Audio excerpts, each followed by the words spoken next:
1000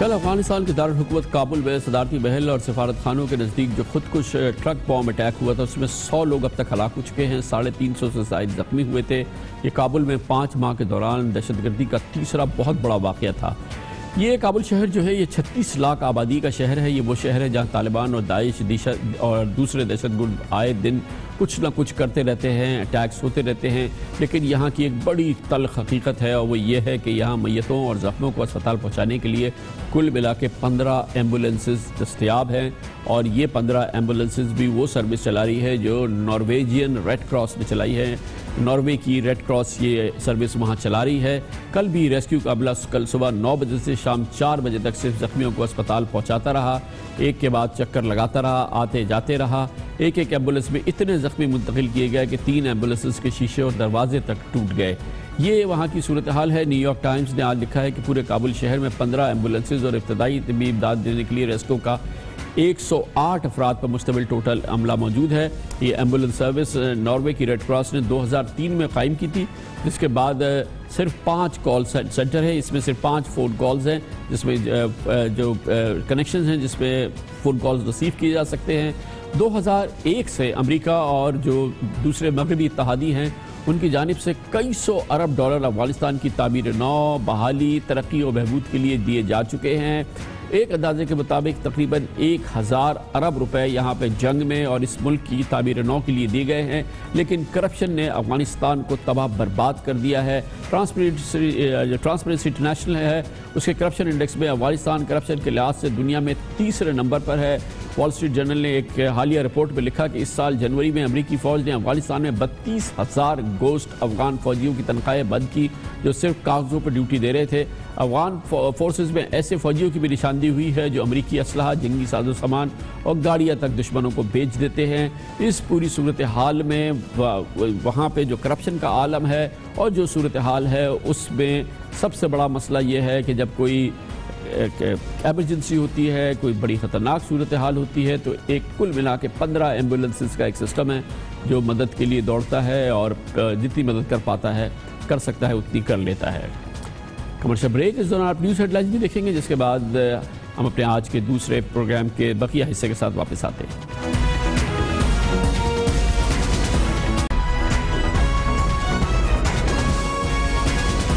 آپ دیکھ رہے ہیں خبروں، تبصروں اور تجزیات پر مبنی پاکستان کا سب سے معتبر نیوز شو دنیا، کامران خان کے ساتھ۔ حکومت اور سپریم کورٹ آف پاکستان کے درمیان پاناما کیس، اس کے منسلک JIT اور اس سے منسلک امور کے حوالے سے لگتا ہے کہ تناؤ میں تیزی آ رہی ہے، تناؤ بڑھتا جا رہا ہے، صورتحال معمول کے مطابق نہیں لگ رہی ہے اور تمام قرائن بتاتے ہیں کہ حالات بہت اچھے نہیں ہیں۔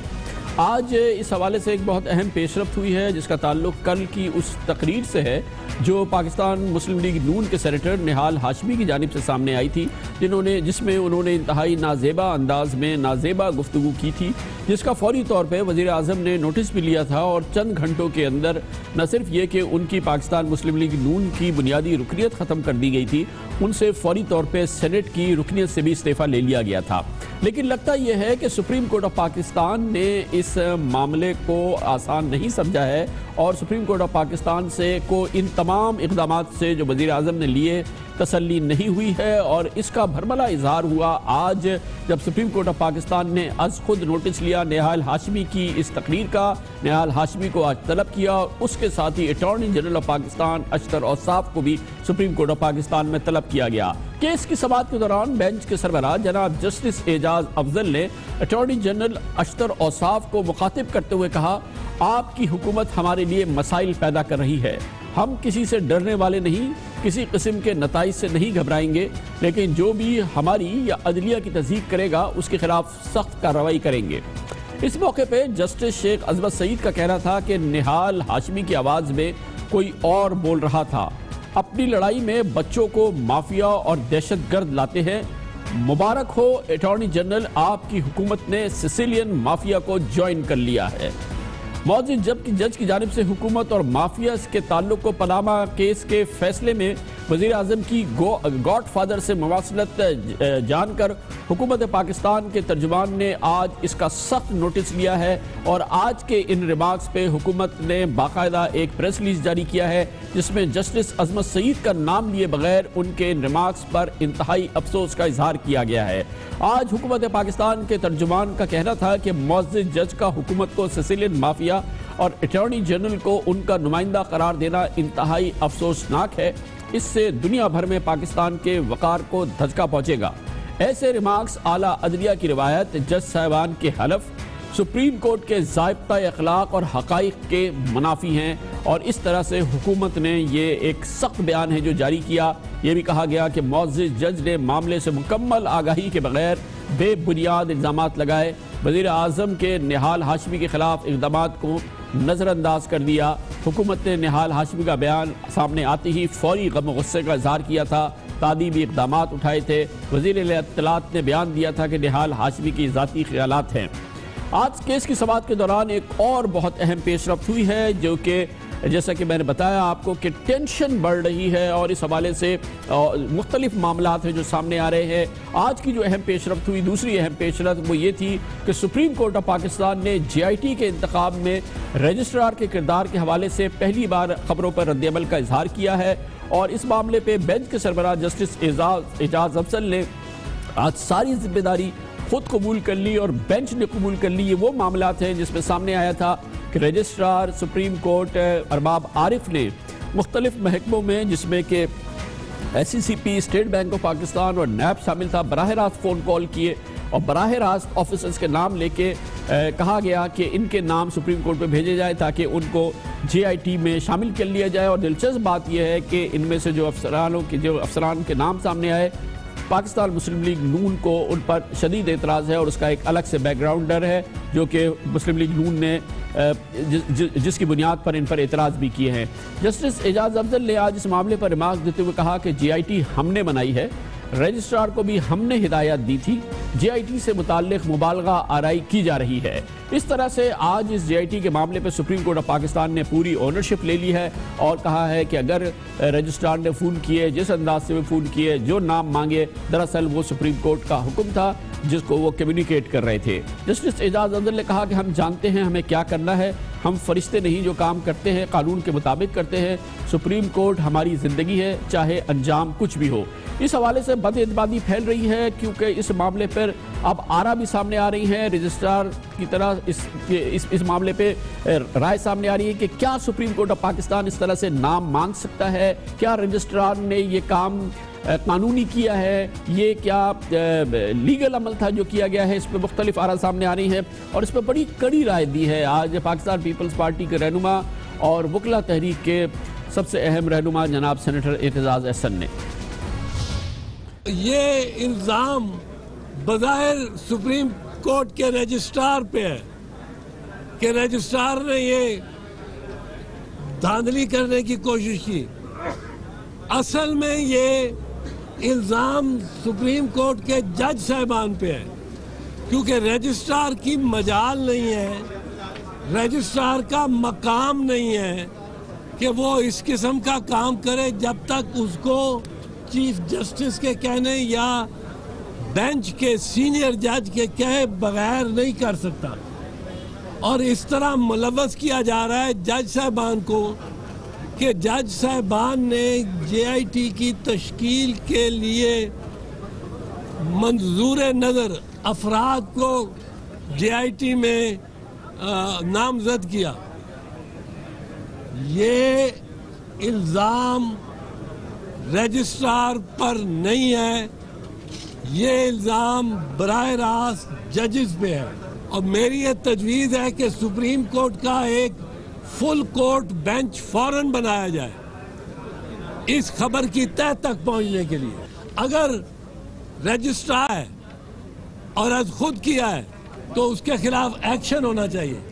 لیکن جس وقت جناب اعتزاز احسن یہ اپنی آبزرویشنز دے رہے تھے جس میں بہت سخت وہ باتیں کر رہے تھے، اسی وقت سپریم کورٹ باقاعدہ اس کی اونرشپ لے رہی تھی۔ جسٹس اعجاز افضل تقریباً وہی وقت تھا جب وہ کہہ رہے تھے کہ ہم نے یہ کرایا ہے، ہمارے حکم پر رجسٹرار نے یہ فون کیے ہیں اور ہم نے منتخب کی ہے GIT، اور یہ بہت ہی اہم معاملہ ہے کیونکہ اعتزاز احسن کے بقول منظور نظر لوگوں کا انتخاب نہیں کیا جا سکتا تھا GIT میں۔ اور دوسری جانب آج کی ایک اور اہم ڈیولپمنٹ تھی، وزیر اعظم کے صاحبزادے حسین نواز شریف آج تیسری بار GIT کے سامنے پیش ہوئے۔ یہ وہ GIT ہے جس کے حوالے سے اس کے کچھ ممبران پر ان کے تحفظات بھی ہیں۔ آج صبح 11 بجے سے لے کے تقریباً 4:30 بجے تک، تقریباً 5.5 گھنٹے تک آج حسین نواز شریف ایک بار پھر جوڈیشل اکیڈمی میں رہے۔ میڈیا سے بعد میں انہوں نے گفتگو کی اور انہوں نے کہا معلوم نہیں کس بات کی پوچھ گچھ کی جا رہی ہے، لیکن آج انہوں نے ایک بہت اہم بات کی، اور وہ بات یہ تھی کہ انہوں نے کہا کہ یہ تمام وہ معاملات ہیں جن کا تعلق مشرف دور سے ہے، یہ سارے وہی کیسز ہیں، یہ سارے وہی سوالات ہیں، اور یہ ہم نے کل بھی اپنے پروگرام میں بتایا تھا کہ تمام وہ معاملات ہیں جن کا تعلق سن 2000 سے ہے، اور آج جناب حسین شریف نے بھی اسی کی طرف براہ راست یہ بات کی۔ ایک بات میں یہ کہنا چاہوں گا کہ مجھے معلوم نہیں ہے ویسے کس چیز کی جو ہے یہاں پوچھ گچھ ہو رہی ہے۔ آپ یہ دیکھ لیں کہ مشرف کے دور میں جتنے کیسز تھے آج بھی سارے وہ کیسز وہی ہیں، جتنے ایسٹس تھے آج بھی سارے ایسٹس وہی ہیں، جواب دے رہے ہیں، اور ہمیشہ سے سیاستدان جواب دیتے آئے ہیں اس ملک میں۔ وہ قید تنہائی میں جو ہے نا پوچھ گچھ ہوتی تھی، وہ قید میں جو ہے نا پوچھ گچھ ہوتی تھی، کسی وکیل سے نہیں ملنے دیا جاتا تھا، آپ کو آپ کے خاندان سے، آپ کے گھر والوں سے، آپ کے بچوں سے نہیں ملنے دیا جاتا تھا۔ تو آج وہ ایسی بات نہیں ہے، لیکن اگر آپ کانٹینٹ کی بات کریں، آپ ایسٹس کی بات کریں، آپ معاملات کی بات کریں تو انفارچونیٹلی آج بھی وہی ہیں۔ اور یہ بات میں آپ سب کو باور کرانا چاہتا ہوں، یاد دہانی کرانا چاہتا ہوں کہ حسین شہید سور وردی سے لے کے آج تک ہمارے ساتھ ہی جو ہے نا یہ سب کچھ ہوتا چلا ہے۔ ہم نے کل اپنے پروگرام میں آپ کو خاص طور پہ بتایا تھا کہ 17 سال بعد تاریخ اپنے آپ کو دہرا رہی ہے۔ شریف فیملی کے خلاف مشرف دور کے وہی کرپشن کے کیسز ہیں جس میں ایک بہت اہم قدر مشترک ہے، اور وہ یہ کہ اس وقت کی اس اسپیشل بینچ کے رکن محترم جناب جسٹس شیخ عصمت سعید اس وقت ان کیسز سے اس لحاظ سے منسلک تھے کہ وہ نیب کے پہلے ڈیپٹی پروسیکیوٹر جنرل تھے، پھر اسپیشل پروسیکیوٹر جنرل تھے، اور ان معاملات کے حوالے سے تمام تحقیقات ان کے سامنے آتی تھی۔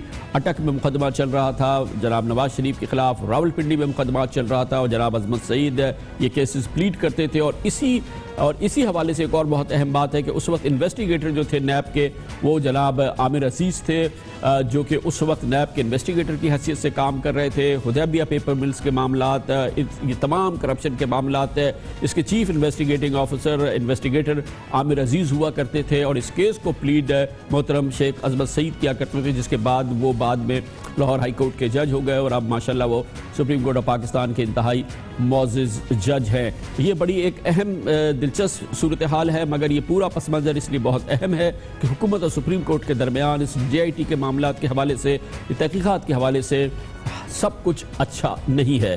آج نہال ہاشمی کے کیس میں ایک جانب سپریم کورٹ نے GIT بنانے کی اونرشپ لی، اور دوسری جانب اٹارنی جنرل جناب اشتر اوصاف سے کہا کہ آپ نے مافیا جوائن کر لی ہے، اور آپ کی حکومت کو انہوں نے سیسیلین مافیا سے تجویز دی۔ یہ بہت بڑی ایک ڈیولپمنٹ تھی، اس پر مزید بات کرتے ہیں۔ اس موقع پہ سپریم کورٹ آف پاکستان میں موجود تھے ہمارے کورسپونڈنٹ عمران وسیم۔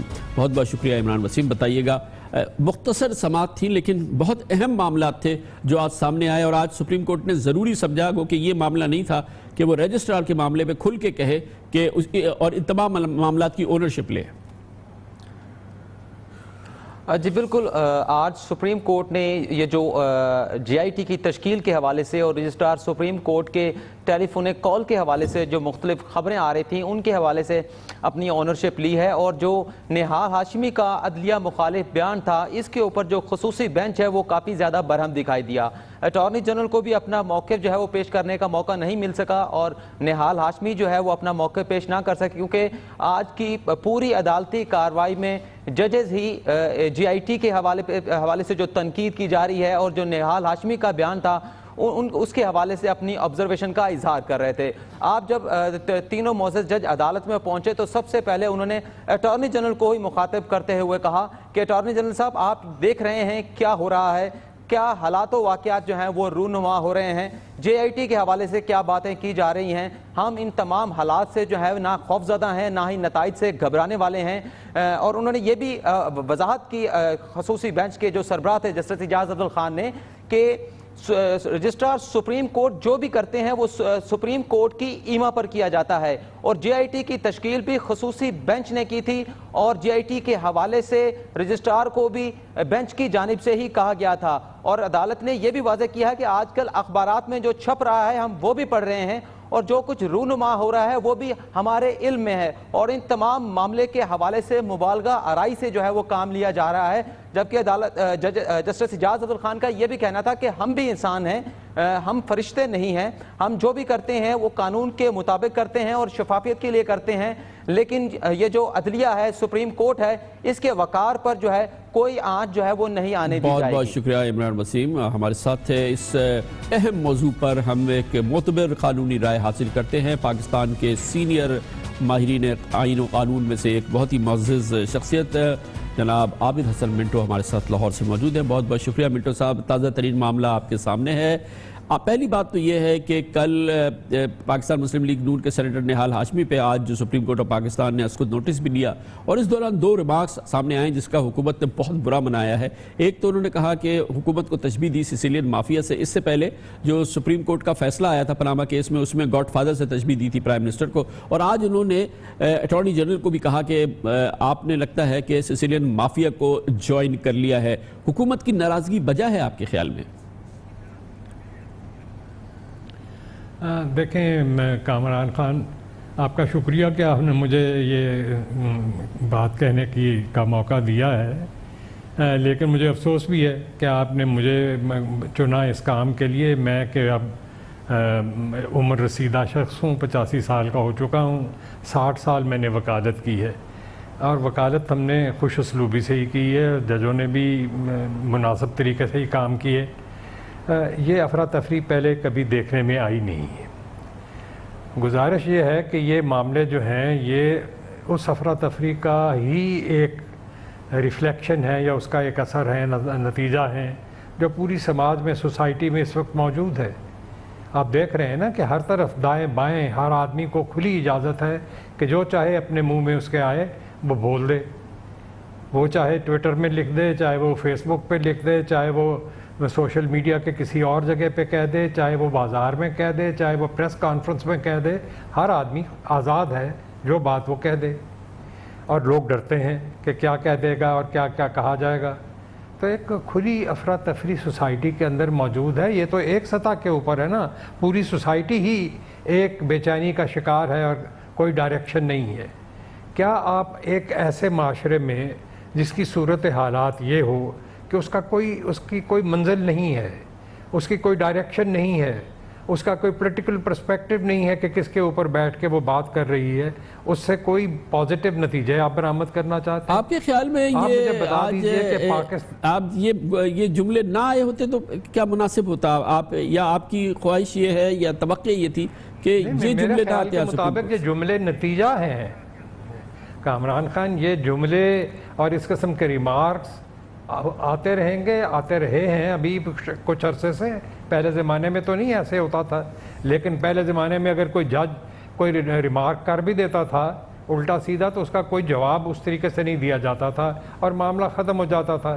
اور اگر کوئی جواب دے بھی دیتا تھا تو پھر اس کو جج آگے پک نہیں کرتے تھے. آج کل ہر آدمی، ہر انسٹیٹیوشنل آدمی جو ہے، جو بیٹھا ہوا کسی انسٹیٹیوشن میں، وہ معاملات کو آگے بڑھ کر پکڑنے کی کوشش کرتا ہے، جو غلط بات ہے. ہر شخص کا خیال یہ ہے اور ہر انسٹیٹیوشن اور اس کے ہیڈ کا خیال یہ ہے کہ وہ پاکستان کے معاملات کو ٹھیک کر سکتا ہے. پاکستان کے معاملات سوشل، اکنامک اور پولیٹیکل ہیں، کیوس ہے. ان کو یہ لوگ نہیں ٹھیک کر سکتے. میں بار بار کہہ چکا ہوں اپنی پچھلی کئی باتوں سے جو آپ کے ساتھ بھی ہوئی ہیں، دوسرے لوگوں کے سامنے بھی ہوئی ہیں چینلز کے اوپر، کہ یہ معاملات اس طرح حل ہونے والے نہیں ہیں. کوئی پولیٹیکل پروسیس آپ کو نظر آتا ہے، لیکن یہ ایک سیریس سچویشن ہے نا منٹو صاحب کہ عدالت کی جانب سے حکومت کو مافیا کہا جائے، حکومت اس کا برا منائے اور اس پر اس کو عدالت کو اپنا کوڈ آف کانڈکٹ یاد دلائے. نہیں وہ ٹھیک ہے، حکومت کے اوپر یہ بہت ساری باتیں کہہ دی گئی ہیں، لیکن میں آپ سے پوچھنا چاہتا ہوں کہ حکومت نے کوئی اپنی اسمبلی پارلیمنٹ کو طلب کیا ہے اظہار سوالات کے اوپر؟ پولیٹیکل کام ہے نا، حکومت کا اختیار ہے کہ یہ سارے ایشوز پارلیمنٹ کے اندر لے جائے اور پبلک ڈیبیٹ اس کے اوپر ہو جائے. کیا حکومت نے ایسا اقدام کیا ہے؟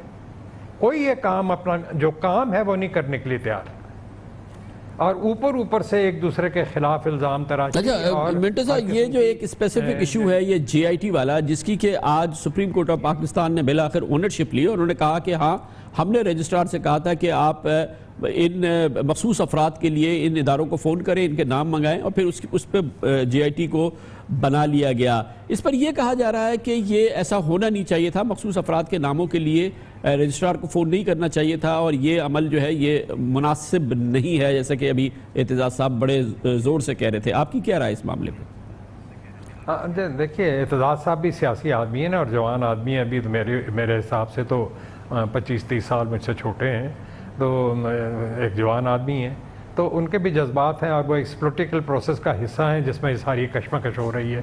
ان کے بیانات کا پرسپیکٹو اور ہے. میں ان چیزوں میں شامل نہیں ہوں، نہ میں نے حکومت بنانی ہے نہ گرانی ہے. میں دل چاہتا ہے کہ میری تمام یہ حکومتیں گر جائیں اور عوام کی ایک نئی حکومت قائم ہو جائے، جو ابھی بڑا مشکل پروسیس ہے.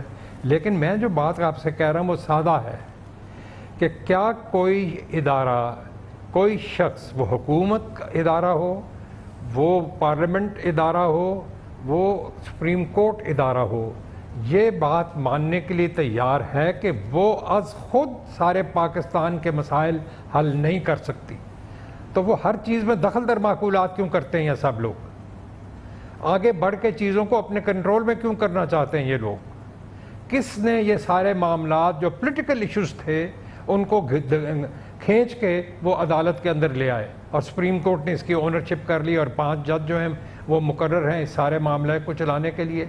اب رہ گیا جے آئی ٹی کا ایشو، تو میں آپ کو ایک بات بتا دوں، جے آئی ٹی کا کوئی قانون نہیں ہے پاکستان میں سوائے اس کے کہ اینٹی ٹیررسٹ کو عدالت جو قانون ہے اس میں جے آئی ٹی کا ذکر آتا ہے، لیکن جنرلی جے آئی ٹی کا کوئی ایک اسپیسیفائڈ قانون پاکستان میں موجود نہیں ہے. یہ جے آئی ٹی کلیئرلی میں ایک وکیل کی حیثیت سے اور ایک شہری کی حیثیت سے دیکھ سکتا ہوں، پڑھ سکتا ہوں اور جانتا ہوں کہ سپریم کورٹ نے یہ جے آئی ٹی قائم کی تھی ایک اسپیسیفک پرپز کے لیے. اگر سپریم کورٹ یہ کہہ سکتی ہے کہ ایک جے آئی ٹی بنائی جائے تو سپریم کورٹ یہ بھی کہہ سکتی ہے کہ اس جوائنٹ انویسٹیگیشن ٹیم میں کون کون سے لوگوں کو یا کون کون سے اداروں کو شامل کیا جائے. تو یہ ساری باتیں جو ہیں دیکھیں وہ سپریم کورٹ ہے نا. اب ہم سپریم کورٹ سے انصاف کی توقع کرتے ہیں اور سپریم کورٹ سے چاہتے ہیں کہ وہ ان تمام چیزوں کو پراپرلی ہینڈل کرے. تو یہ جے آئی ٹی جو انہوں نے بنائی اس کے بارے میں وہ احکامات بھی جاری کر سکتے تھے. دیکھیے یہ ساری یہ ٹیکنیکل باتوں سے معاملات نہیں حل ہوتے. کوئی بے شمار بحث اس میں ٹیکنیکل کر سکتا ہوں اور ساری باتیں کہہ سکتا ہوں، لیکن یہ ٹیکنیکل معاملات نہیں ہیں. یہ کیوس ہے، کرائسس ہے سوسائٹی کا، جس کو ہینڈل کرنے کے لیے ان لوگوں کو سنجیدگی سے ایک دوسرے پر سبقت لینے کے لیے نہیں، ان اداروں کو ایک دوسرے کو شکست دکھانے کے لیے نہیں، ان اداروں کو ایک کوآرڈینیٹڈ ایفرٹ کرنی پڑے گی اس سوسائٹی کو اس بے چینی سے نکالنے کی، اور وہ کوئی کرنے کے لیے تیار نہیں ہے.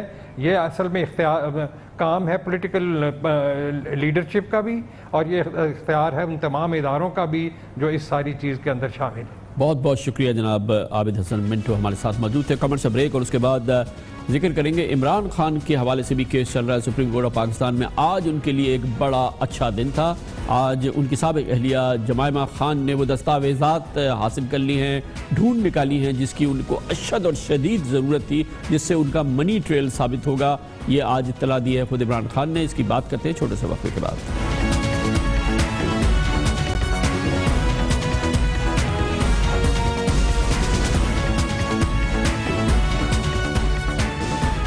آج ایک بہت اہم ڈیولپمنٹ ہوئی، یہ اس وقت ہوئی جب چیف جسٹس جناب جسٹس ثاقب نثار کی سربراہی میں جسٹس فیصل عرب اور جسٹس عمر آفتاب عدیال پر مشتمل سپریم کورٹ کی 3 رکنی بینچ عمران خان کے اثاثے چھپانے اور غیر ملکی فنڈنگ کیس کے بہت اہم کیس کی سماعت کر رہی تھی۔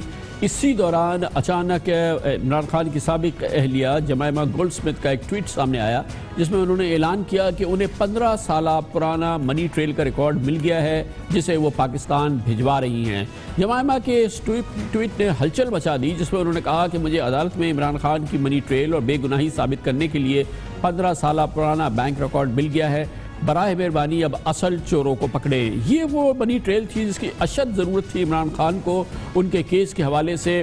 یہ ایک مسنگ لنک تھا اور بہت امپورٹنٹ مسنگ لنک تھا، اتنا امپورٹنٹ مسنگ لنک تھا کہ اگر نہیں ملتا تو ہو سکتا تھا کہ عمران خان کے لیے سیاسی کیریئر کے مستقبل کے حوالے سے شدید مشکلات سامنے ہو سکتی تھی، لیکن اچانک جمائمہ خان کے اس ٹویٹ نے اس پورے منظر کو بدل دیا ہے۔ عمران خان پر یہ کیس ابھی چل رہا ہے، اس میں ان پر ابھی فی الحال یہ الزام باقی ہے کہ انہوں نے یہ اثاثے جو بنائے ہیں اور جو ان کی آف شور کمپنی تھی وہ دراصل پاکستان کے ٹیکس ریکارڈ میں کیوں ریفلیکٹ نہیں ہوئی تھی، اور اس کے علاوہ یہ بھی دیکھنا ہے کہ یہ جو نئی دستاویزات ملی ہیں یہ پاکستان کے قانون کے لحاظ سے پراپر ہیں، اوتھینٹک ڈاکیومنٹس ہیں، یا تمام چیزیں یہ اس وقت سامنے آئیں گی جب یہ عدالت میں پیش کی جائیں گی۔ اس پر بات کرتے ہیں، اس اہم دن پر ہمارے ساتھ موجود ہیں پاکستان تحریک انصاف کے ترجمان جناب شفقت محمود۔ بہت بہت شکریہ شفقت محمود صاحب۔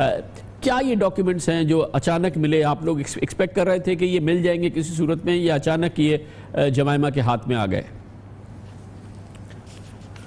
جی کامران، پہلی تو بات یہ ہے کہ آپ کو پتہ ہے کہ عمران خان صاحب نے کرکٹ کھیل کے وہ فلیٹ خریدا، اس کے بارے میں سارے ڈاکیومنٹس موجود ہیں، کتنے کا خریدا وہ بھی ساری کورٹ میں ڈاکیومنٹس موجود ہیں۔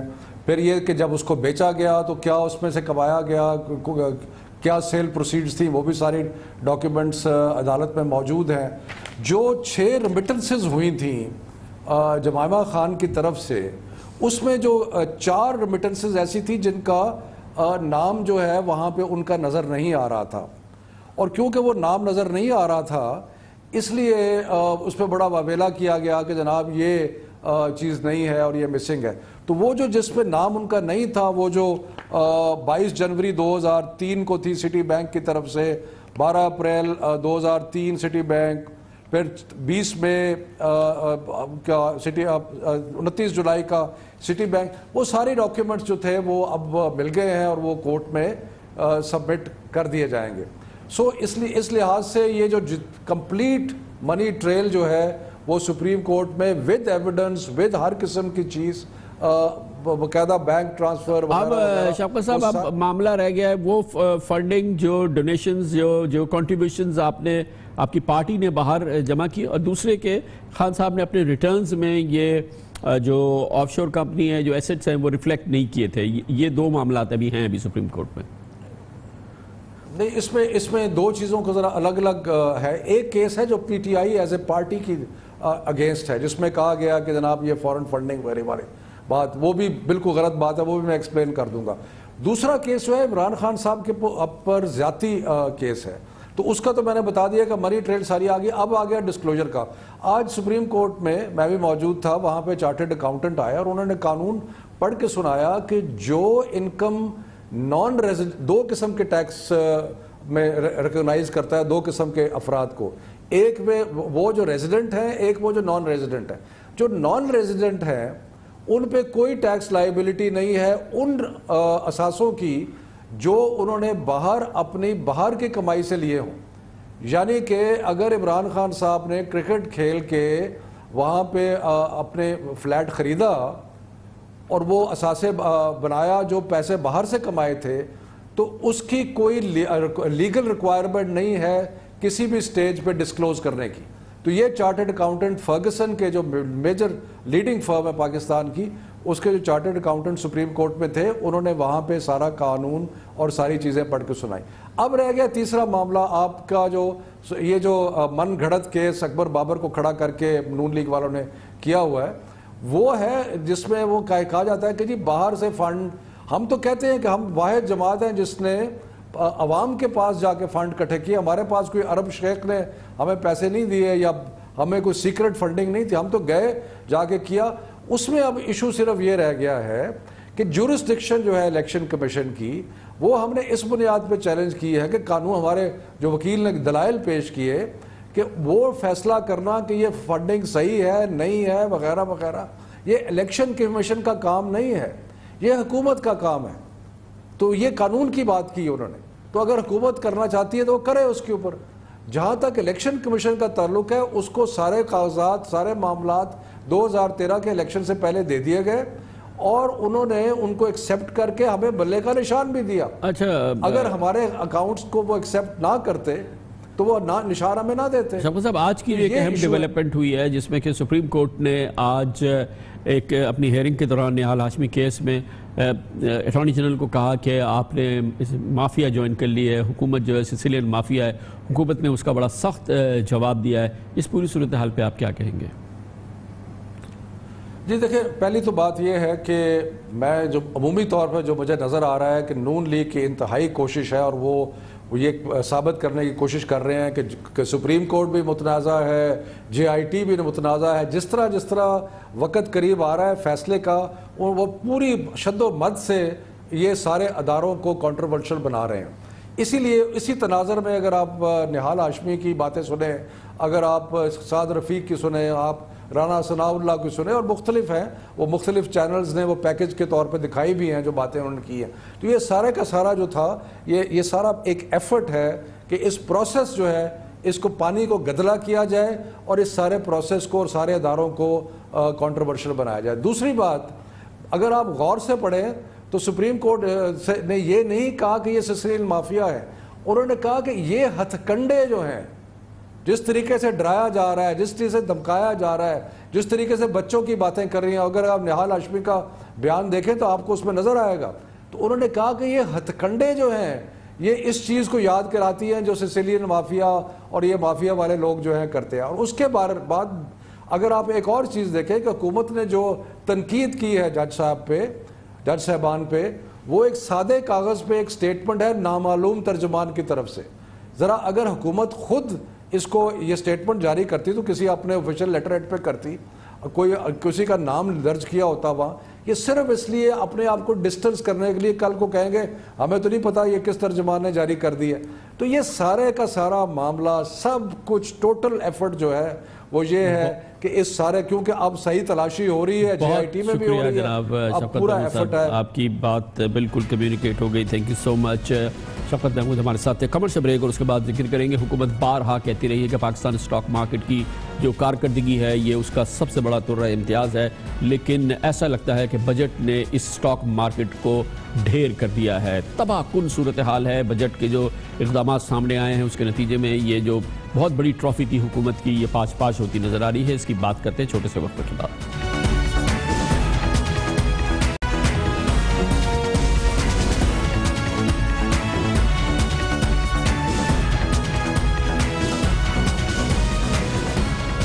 اب سے پہلے حکومت پاکستان میں وزیر اعظم جناب نواز شریف, وزیر خزانہ اسحاق ڈار کو پوری دنیا میں اگر پاکستان میں اپنی کارکردگی دکھانی ہوتی تھی تو پاکستان اسٹاک ایکسچینج کی بات کرتے تھے. کہتے تھے کہ یہ ایشیا کی سب سے بہترین مارکیٹ ہے, دنیا کی بہترین مارکیٹس میں سے ایک ہے, اور پھر اس کے اعداد و شمار گناتے تھے. مگر یہ صورتحال 5 دن ہوئے یکسر بدل گئی ہے. وہ تمام جو ٹرافی تھی وہ ڈھیر ہو گئی ہے, اور اس کی وجہ خود حکومتی اقدامات ہیں, خود ہی وزارت خزانہ کے اقدامات ہیں جو بجٹ کے موقع پہ لیے گئے, جس نے پاکستان اسٹاک ایکسچینج کا یہ امیج تار کر دیا ہے. اور وہ تباہ کن صورتحال دیکھنے میں آئی ہے جو اس سے پہلے دیکھنے میں نہیں آئی ہے. یہ سب کچھ بجٹ اقدامات کی بنیاد پر ہوا ہے. آج پاکستان اسٹاک ایکسچینج کی تاریخ میں سب سے بڑی مندی ریکارڈ کی گئی. 100 انڈیکس PSX کا 1810 پوائنٹس کی کمی کے ساتھ اب 48,780 پوائنٹس پر آ چکا ہے. بجٹ سے اب تک 4 روز کے دوران شیئرز کی مالیت میں 688 ارب روپے کی کمی ہو چکی ہے, یعنی مارکیٹ میں تقریباً 7.3% کمی آ چکی ہے. تقریباً 7.5% جو ہے وہ مارکیٹ گر چکی ہے. ہوا یہ ہے کہ جمعے کو جب بجٹ پیش کیا گیا اس دن 100 انڈیکس 52,363 پوائنٹ پر بند ہوا تھا.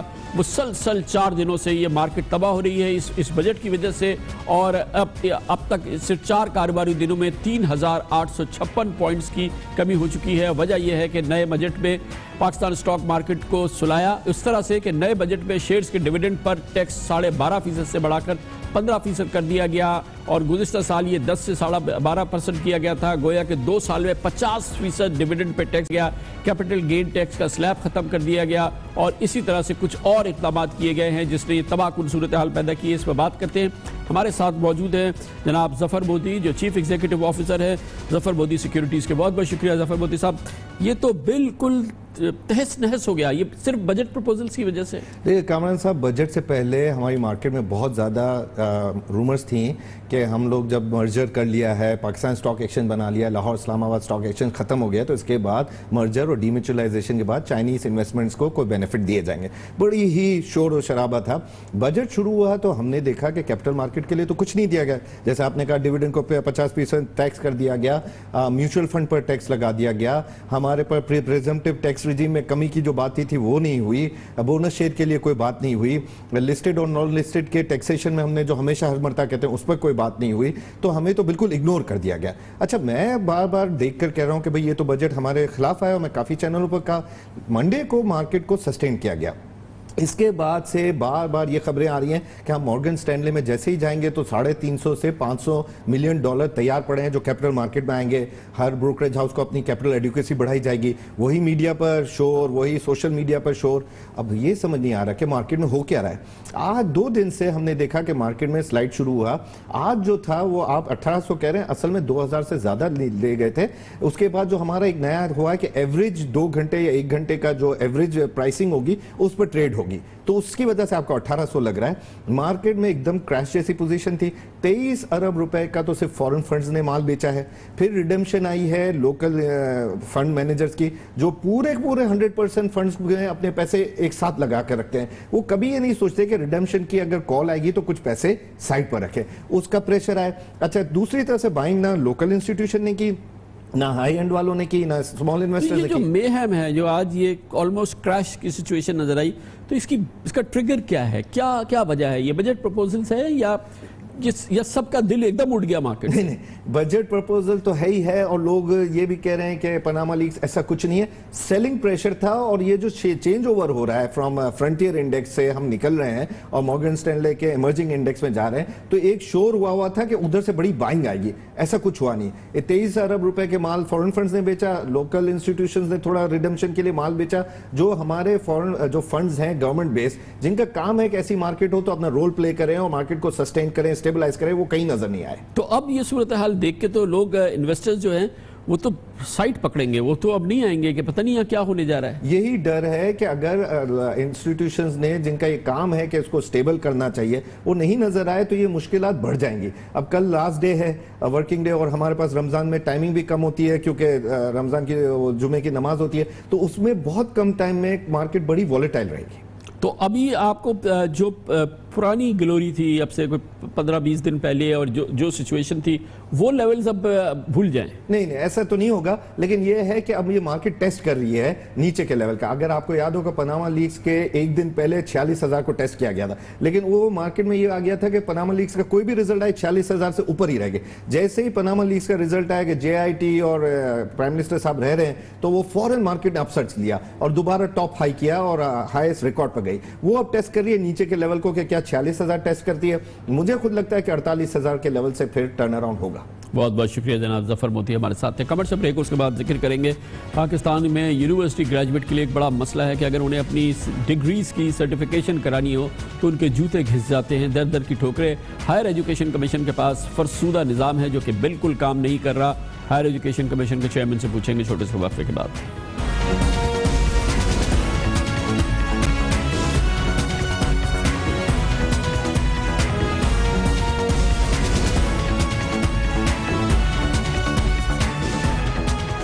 پاکستان میں اعلیٰ تعلیمی اداروں یونیورسٹیز کے معاملات کی نگرانی کرنے والا ادارہ ہائر ایجوکیشن کمیشن اپنے قیام کے 15 سال بعد بھی ڈگریز کی اٹیسٹیشن کا کوئی منظم طریقہ وضع نہیں کر سکا ہے, جس کی وجہ سے نہ صرف یہ کہ ڈگری ہولڈرز کو بے پناہ مشکلات کا سامنا ہے بلکہ مشکوک ڈگریوں کی تصدیق کا عمل بھی رکاوٹوں کا شکار ہے.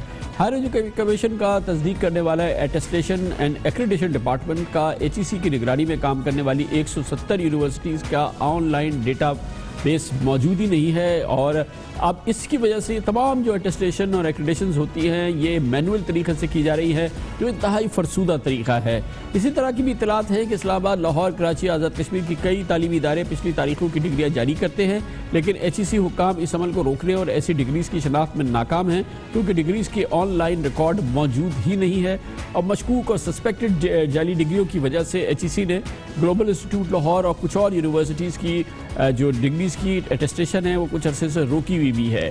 HEC ذرائع کے مطابق ان شکایات کو دیکھتے ہوئے وہ نادرا کے ساتھ مل کے کوئی نظام بنا رہے ہیں، مگر اس وقت تو صورتحال یہ ہے کہ جوتے گھس جاتے ہیں اگر کسی بھی شخص کو یونیورسٹی گریجویٹ کو اپنی ڈگری کی اٹیسٹیشن کرانی ہو۔ بین الاقوامی طور پہ یہ کلیدی ذمہ داری ہے کہ یہ اٹیسٹیشن HEC سے ہی ہو۔ اس کی بات کرتے ہیں اور اس کے لیے ہمیں جوائن کریں محترم مختار احمد جو چیئرمین ہیں HEC کے۔ بہت بہت شکریہ مختار صاحب، یہ بتائیے گا 170 یونیورسٹیز ہیں، ان کے ساتھ کوئی آن لائن ڈیٹا بیس تو آپ کا ہے نہیں، یہ کس طرح سے یونیورسٹیز کی ڈگریز کی آپ تصدیق کرتے ہیں؟ یہ بہت ہی پرانا طریقہ ہے جس کو کہ آپ استعمال کر رہے ہیں۔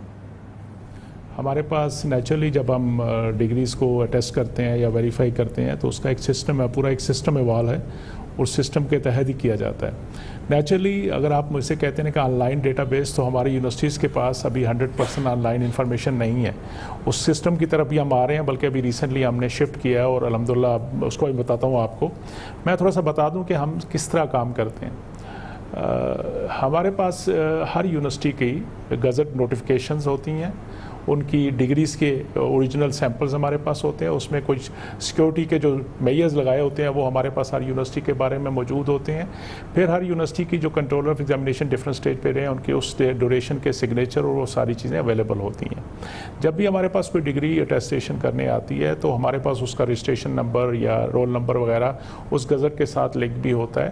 تو نیچرلی ہم ویسے بھی ہم جو خالی ایک ڈگری کو ٹیسٹ نہیں کرتے، ہم پورا اس کے ایکڈیمک کریڈینشل کو ساتھ لیتے ہیں، میٹرک آنورڈ کو جو ساری چیزیں ہیں، تاکہ اس کے ساتھ لنک کر کے ایک دوسرے کے ساتھ ایک باقاعدہ ہمارا 5 6 7 سٹیجز کے مختلف پروسیس ہے جس میں سے گزر کے وہ اس کے بعد ڈگریز کو اٹیسٹ کیا جاتا ہے یا ویریفائی کیا جاتا ہے۔ اگر آپ مجھے کہتے ہیں کہ ٹیکنیکلی ڈیٹا بیس، تو اس طرح کا ڈیٹا بیس تو آن لائن اویلیبل نہیں تھا، اب اس پروسیس میں آگے ہوئے ہیں ہم۔ تو جب وہ ڈیٹا بیس نہیں ہے اور آن لائن اویلیبل نہیں ہے، اس کا پراپر اس طرح کا ریکارڈ نہیں ہے، تو اس پورے پروسیس پہ شکوک تو پیدا ہوتے ہیں، شبہات تو پیدا ہوتے ہیں، اور کیسے اس کو آپ کنفرم کرتے ہیں کہ یہ کسی جعلی ڈگری کی، غلط ڈگری کی تصدیق آپ نہیں کر رہے؟ کامران صاحب ایشو دیکھیں، چیزیں ایوال ہوتی ہیں نا، غلطیاں تو ہم بہت سارے کرتے ہوں گے نیچرلی، یہ تو نہیں ہو سکتا کہ آپ کہیں جی کہ غلطی، چیزیں ایوال ہوتی ہیں۔ پرابلٹی ہے کہ کم سے کم غلطی کی چانس ہے کہ جو ہم نے سسٹم ایوال کیا ٹائم کے ساتھ ساتھ اس میں غلطی ہو، انلیس کہ کوئی انٹینشنلی اس میں گڑبڑ نہ کرے۔ جو ہمارے سسٹم میں انفارچونیٹلی چیزیں ہوتی ہیں، جس طرح آپ نے صحیح فرمایا ہے کہ ہمیں پتہ لگا کہ جعلی اٹیسٹیشن بھی کئی لوگوں نے وہ ٹکٹ کا جعلی پکڑ لیا، پھر ہم نے اسی لیے امیڈیٹلی ساری جتنی فارن مشن تھے، ہمارے باقی آفیسز تھے، ان کے ساتھ آن لائن ہم نے جس ڈگری کو ہم ویریفائی کرتے ہیں اس کا ڈیٹا آن لائن ڈال دیتے ہیں، تاکہ وہ بھی چیک کر سکیں کہ واقعی جس نمبر کا ٹکٹ کے ساتھ یہ ہمارے پاس ڈگری آ رہے ہیں تو وہ ٹھیک ہے کہ نہیں ٹھیک ہے۔ پہلے یہ نہیں ہوتا تھا، تو جیسے جیسے چیزیں ایوال ہوتی گئی، ہمیں یہ پرابلم آتے گئے، تو ہم نے چیزوں کو ٹھیک کیا ہے۔ اور نیچرلی ایک سسٹم بنتا ہے تو اس کو توڑنے والے بھی بنتے ہیں۔ آج آپ آئی ٹی کا اتنا اسٹرانگ سسٹم ہے، لیکن آپ دیکھتے ہیں کہ اس کے بعد بھی اس کی ہیک ہو جاتا ہے، اس کے باوجود بھی اس میں مسائل آتے ہیں۔ تو یہ تو جو برائی اور اچھائی ساتھ ساتھ چلتے رہتے ہیں، یہ تو آپ کو ہر سٹیج پہ اس میں چیزوں کو بہتر کرنے کی ضرورت ہوتی ہے، تو ہم اسی طرف چل رہے ہیں۔ بہت بہت شکریہ جناب doctor Mukhtar Ahmed, chairman higher education commission ہمارے ساتھ تھے۔ کمر سے بریک، اور اس کے بعد ذکر کریں گے وہ ادارے جو کہ پاکستانیوں کی بے پناہ اور بے لوث خدمت کر رہے ہیں۔ غریب بچوں کے لیے تعلیم کا سہارا ہے، لاہور میں عوامی خدمت کی ایک بڑی مثال ہے۔ آپ کو دکھائیں گے چھوٹے سے وقفے کے بعد۔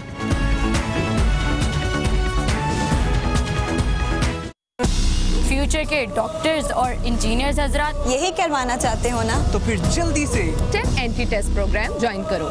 کیونکہ اسٹیپ نے بنائی ہے اپنے اسٹوڈنٹس کے لیے پاکستان کی first ever test preparation app, which means اب سے آپ کے سب کوسچن کے آنسر ہوں گے آپ کی finger tips per. So take the right step now and call 0800 78608 اور visit nearest Punjab College campus۔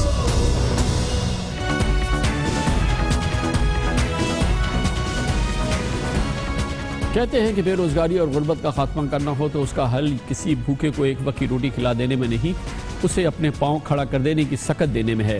کچھ یہی فلسفہ لے کے پنجاب میں ایک ادارہ موجود ہے جس کا نام ہے اخوت۔ اخوت نے غریب اور نادار لوگوں کو اپنے پیروں پر کھڑا کرنے کے لیے بلا سود قرضے دینے کی شروعات کی ہے۔ پہلے یہ کام خلق خدا میں یقین رکھنے والوں کی مدد سے ہوا، بعد میں حکومت پنجاب نے اس کی حوصلہ افزائی کی اور اربوں روپے کی امداد دی۔ آج پاکستان میں اخوت کے 700 دفاتر قائم ہیں جس میں 20 لاکھ سے زائد لوگ مستفیض ہو رہے ہیں۔ یہ ادارہ بلا سود قرضوں سے کس طرح لوگوں کی زندگیوں میں مثبت تبدیلی لا رہا ہے، یہ ہم آپ کو دکھاتے ہیں حسن رضا کی اس خصوصی رپورٹ میں۔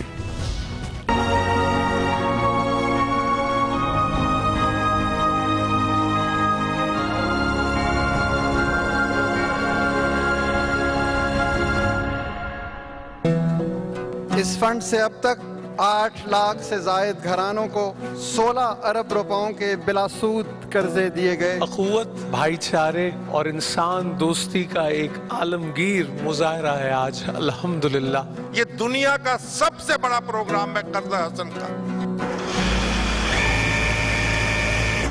لاہور کی خاتون نصرت جن کے 4 بچے ہیں، شوہر کی وفات کے بعد کوئی سہارا نہ رہا۔ بچے چھوٹے ہونے پر وہ پریشان تھیں کہ ایسے میں اخوت ان کا سہارا بنا۔ انہیں 10,000 روپے کا بلا سود قرضہ مہیا کیا گیا جس سے انہوں نے شروع کیے کپڑے سینے کا کام۔ اب قرضہ واپس کرنے کے ساتھ ساتھ نصرت اپنا گھر چلا رہی ہے اور ان کے بچے بھی تعلیم حاصل کر رہے ہیں۔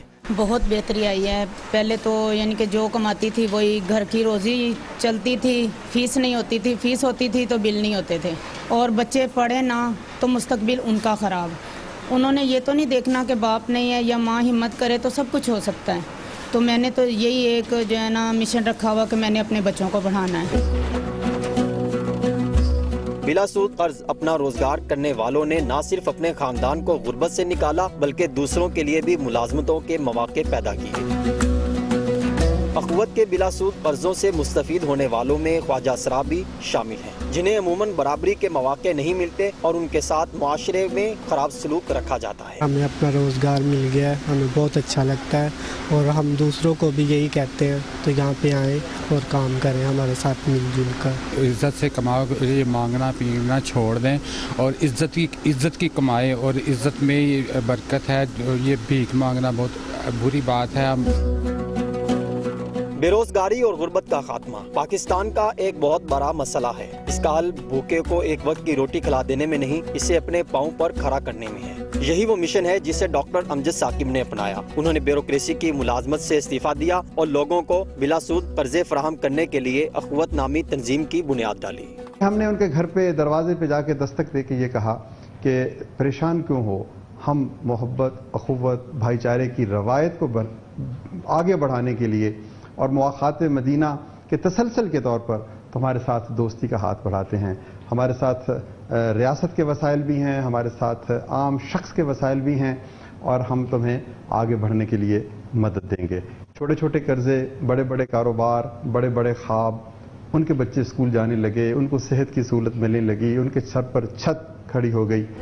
آج پاکستان میں اخوت کے 700 دفاتر قائم ہیں اور 5,500 لوگ اس ادارے میں کام کر رہے ہیں۔ جہاں پنجاب کی صوبائی حکومت نے تعاون کیا، وہیں مخیر حضرات نے بھی اخوت کے ہاتھ مضبوط کیے۔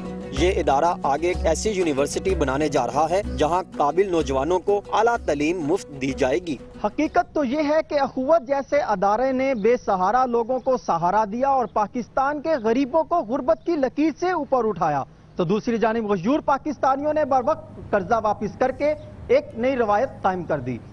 یہ نئی روایت اس لیے بھی ہے کہ اس میں حکومت خود کنٹریبیوٹ کر رہی ہے پرائیویٹ لوگوں کے ساتھ، اور یہ پرائیویٹ پبلک پارٹنرشپ کی ایک بہت ہی درخشاں مثال ہے حکومت پنجاب کا۔ اس میں بہت ہی بڑا کنٹریبیوشن ہے، آپ نے دیکھا حسن رضا کی اس خصوصی رپورٹ پہ۔ اس کے ساتھ ہی ہمارے آج کے پروگرام کا اختتام ہوتا ہے۔ کل آپ سے پھر ملاقات ہوگی انشاءاللہ۔